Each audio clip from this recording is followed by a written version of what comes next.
Well, a group of left-wing activists in Chicago is training itself for war. It's called the Haymaker Collective, and it says that Donald Trump's election has caused a surge of fascist violence in America, and they want to establish their own anti-fascist gym to teach the left how to fight back. Nyla is a member of the Haymaker Collective and is a participant in the new gym project. It's not a real name, by the way, but a pseudonym we were given.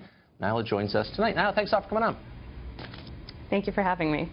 So, I'm here to take you seriously. You're starting a gym to prepare yourself for the coming war? For the conflict? What are you preparing yourself for?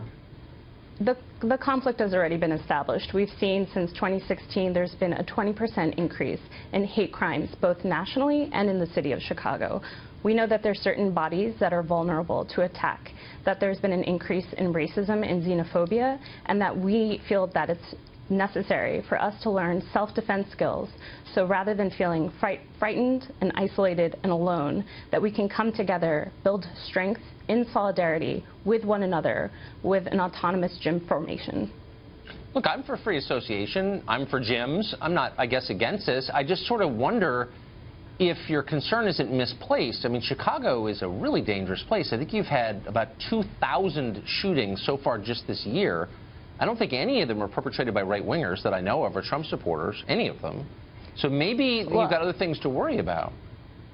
Well, according to statistics, we do have something to worry about. The Cato Institute records that the vast majority of violent extremism comes from right-wing white nationalists.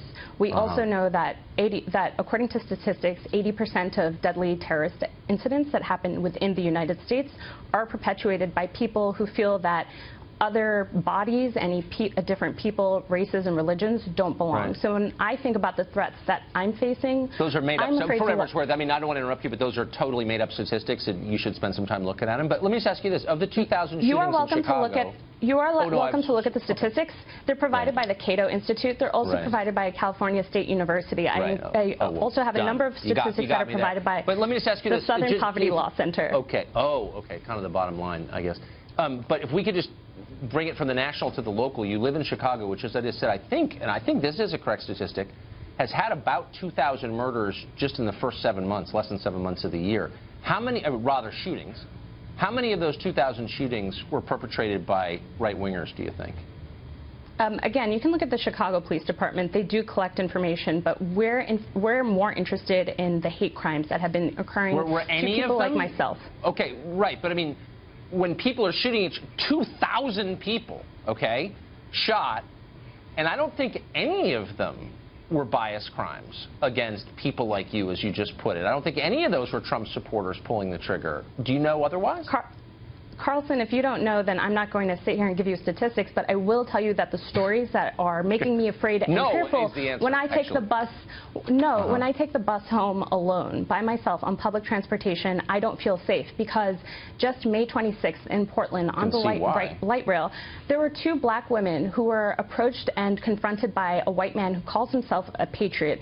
3 other white men came to those 2 women's defense, and they were stabbed in the neck, and 2 of them died. Right, I saw the story. It was an awful story. But I'm just saying, in the city that you live in, because you don't live in Portland, Oregon, you live in Chicago, Illinois, again, I made the point, but you've had 2,000 shootings, and none of them were by Trump supporters, but that doesn't bother you. But a stabbing on a train in Portland, Oregon is the reason you're afraid to ride the train in Chicago. It seems a little bit disassociated. Where are you on the question of gun ownership? I mean, well, Tucker, here's the thing. First of all, on the question of what we're doing, we're providing a self-defense gym so that people may learn martial arts. I'm not against that. Yep.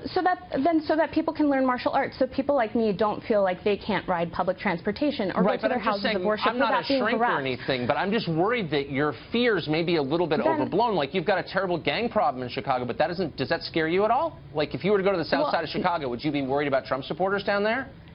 Tucker, I already live on the south side, number one. Number two, I'm How many Trump supporters in your neighborhood?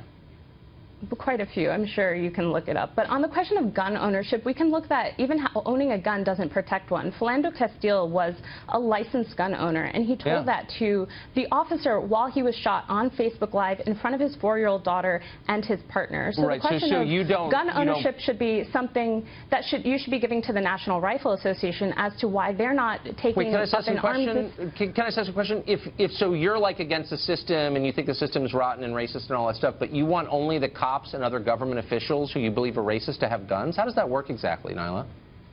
I don't understand your question. What we're saying is that there's no political party. Well, so if you think America is institutionally racist, why do you think only government officials, police, National Guard, soldiers ought to have guns? I mean, why wouldn't you want a gun too?